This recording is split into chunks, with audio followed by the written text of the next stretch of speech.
Hello friends, and welcome back to the channel. Today we're going to talk about something every genealogist, whether beginner or experienced, faces at some point. You're deep into your family tree research, adding names, dates, and connections, and then suddenly, things stop making sense. The truth is, it's very easy to go off track in genealogy. Maybe it's a wrong ancestor, maybe it's relying too heavily on shaky hints, or maybe it's simply trying to force a connection that doesn't exist.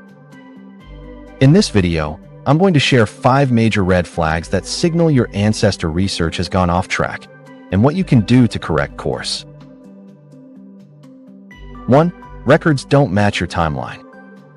One of the biggest warning signs is when records you've attached don't fit together in a logical way.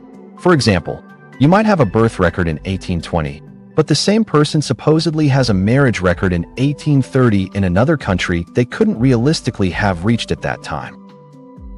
Or maybe you've got a parent who would have been only 10 years old when their child was born.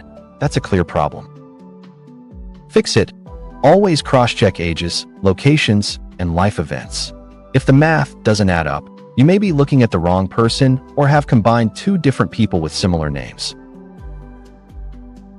2. You're relying only on online hints. Websites like Ancestry, MyHeritage, or Family Search are fantastic tools, but their hints and suggestions aren't always correct. They're based on algorithms and name matches, not on historical truth. If you've been clicking Accept Hint without carefully reviewing the source, you could quickly create a family tree full of unrelated individuals. Fix it.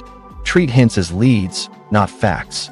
Always view the original document, study the details, and make sure it fits your ancestor before adding it. 3. You've got too many duplicates of the same person. If your tree shows 3 or 4 versions of the same ancestor, each with different birth years, parents, or spouses, this is a strong red flag. This usually happens when we rush to attach records without verifying or when different branches of a family share the same names. Think of all the John Smiths, Mary Joneses, or Johann Mullers. Without careful verification, it's easy to merge the wrong people. Fix it. Take time to sort duplicates. Compare documents closely, and don't be afraid to detach a record if it clearly doesn't belong. 4. You can't find any original sources. If all the evidence in your tree comes from other people's online trees, that's a serious red flag. While shared trees can provide clues, they often contain unverified or outright incorrect information. If you can't trace your ancestors' details back to an original record, like a census, baptism, marriage certificate, or will, you may be building your tree on shaky ground. Fix it. Prioritize original records whenever possible.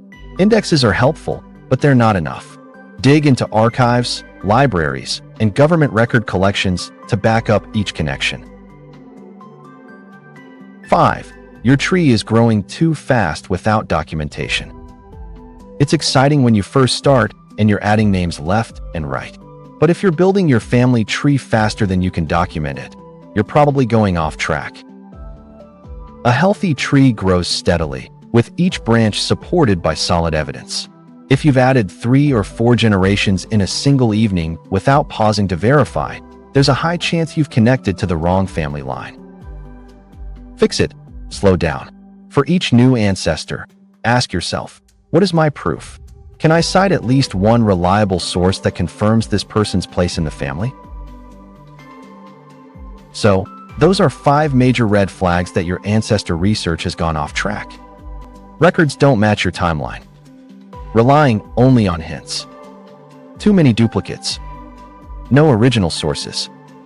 Growing your tree too quickly without documentation. The good news is, every mistake can be fixed. Genealogy is about patience, persistence, and careful detective work.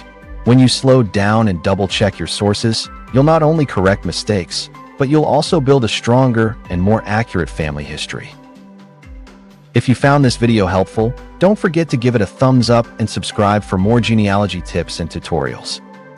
And let me know in the comments, have you ever discovered one of these red flags in your own research? How did you fix it? Thanks for watching and happy researching.